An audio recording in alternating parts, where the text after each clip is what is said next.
Israel's attack last week ended the U.S.-Iran negotiations for a new nuclear deal. Given that the war aims of this campaign are so unclear, an emboldened Netanyahu government is calling for a regime change, and President Trump is hinting at it too. In all these circumstances, it can be difficult to see how negotiations based on trust can proceed.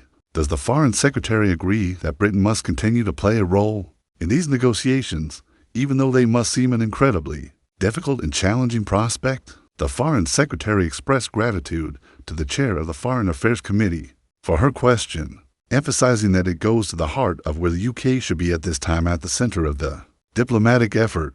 Such a diplomatic effort will be necessary at the end of this process because, sadly, once a country has the ability to enrich uranium to 60%, that knowledge is not lost.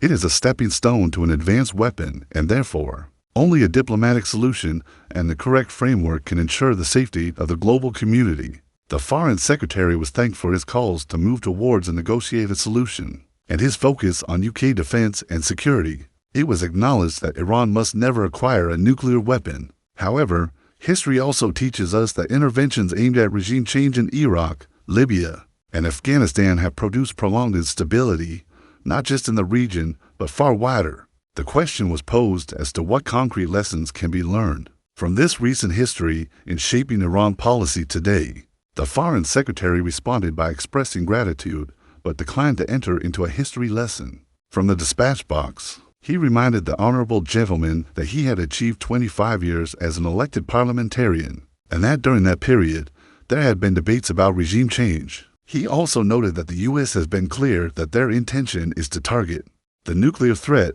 and that should be kept in mind. The Foreign Secretary agreed with much of what was said, but was asked how many times a terrorist funding fanatical regime must threaten to wipe another country from the face of the earth before military action to delay and degrade its nuclear weapons program is considered both ethically and legally justifiable.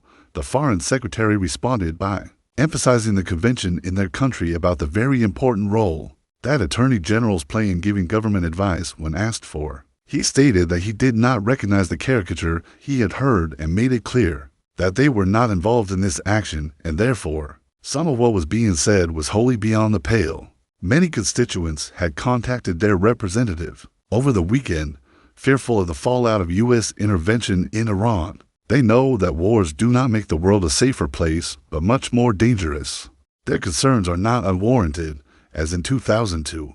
Netanyahu offered a guarantee that regime change in Iraq would bring enormous positive reverberations to the region. However, we now know that there was no imminent threat and no evidence of weapons. The scale of the disaster, not just in Iraq, but across the region, was so profound that the Chilcot inquiry insisted any future military intervention must be met with rigorous scrutiny.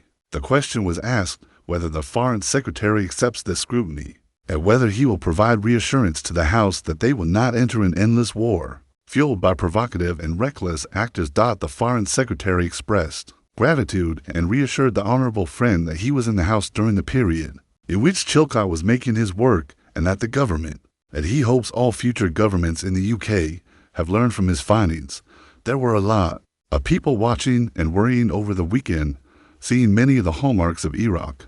Despite that, the Foreign Secretary couldn't say whether he believes these strikes were the right thing to do or not, whether he believes these strikes were legal or not, and he failed to outline whether the House would be given a vote on any potential military action in this conflict. The question was posed whether he is purposely treating the public as fools. The Foreign Secretary responded by stating that he was not going to take lecturing from the honorable gentleman, who he said has a very sorry record in relation to that very serious matter. He emphasized that diplomacy is the way, that de-escalation is their position, and that this is what you pursue if you are serious about foreign policy. The Foreign Secretary was thanked for his comments and for thanking the brave service personnel from RAF Bryce Norton for repatriating British citizens back from Tel Aviv on this Armed Forces Week. It was acknowledged that the Iranian regime has killed thousands upon thousands, upheld brutal suppression of democracy, rights of women and LGBT+ people,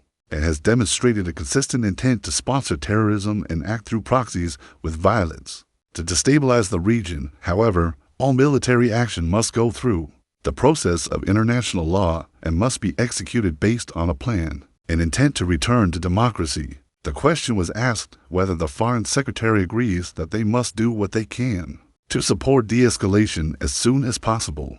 The Foreign Secretary expressed gratitude to his honorable friend for his service in the RAF and made it crystal clear that the path through this is a diplomatic one, for Iran to return to negotiation and to recognize the power of the global community. Being absolutely clear that they cannot have a nuclear weapon. It was noted that it is good news that the Home Secretary has reportedly decided to proscribe the treacherous terrorist group Palestinian Action, given that she has done that at great speed after the recent attack and that the IRGC have conducted or attempted attacks on this country multiple times. The question was asked whether the Foreign Secretary will now use his powers to persuade the Home Secretary to proscribe the IRGC in its entirety. The Foreign Secretary expressed gratitude and stated that the proscription question is always an issue for the Home Secretary. He emphasized that it is a process involving all the relevant agencies and their assessment of the activities. He stated that the attack on RAF Bryce Norton is disgraceful and totally unacceptable, and the force of the law must bear down on it. He noted that the Home Secretary keeps proscription under review, and that it is a long-standing issue that the honorable gentleman has raised. It was noted that Iraq showed the grave dangers of following a right-wing U.S. president into an illegal war for regime change. The consequences were hundreds of thousands of dead, mass destruction, mass devastation, regional chaos, and wasted resources. Many fear that the same thing is happening now.